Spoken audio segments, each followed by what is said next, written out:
Και πραγματικά νιώθω πολύ πιεσμένη με το διαγώνισμα φυσικής.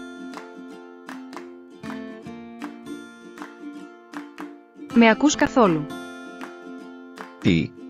Ναι. Κάτι έλεγες για τη φυσική.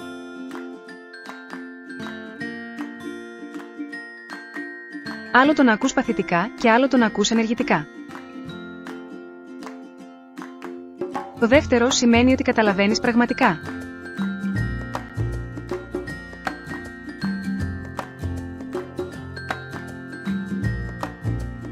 Βήμα πρώτο. Άσε το κινητό στην άκρη. Εντάξει, ορίστε. Βήμα δεύτερο. Κοίτα με. Δείξε μου ότι είσαι εδώ. Σε ακούω τώρα, πες μου, για το διαγώνισμα φυσικής.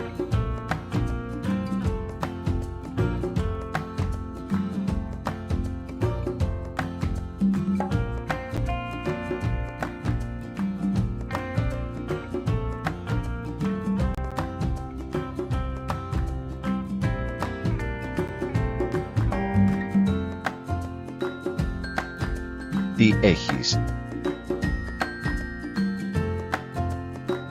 Απλώς, φοβάμαι ότι δεν θα προλάβω την προθεσμία.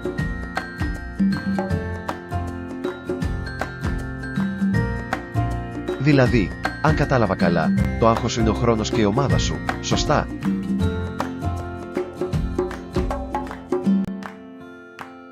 Ακριβώς. Ναι. Επιτέλους.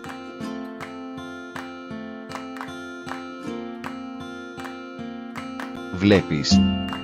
Τώρα, σε άκουσα πραγματικά.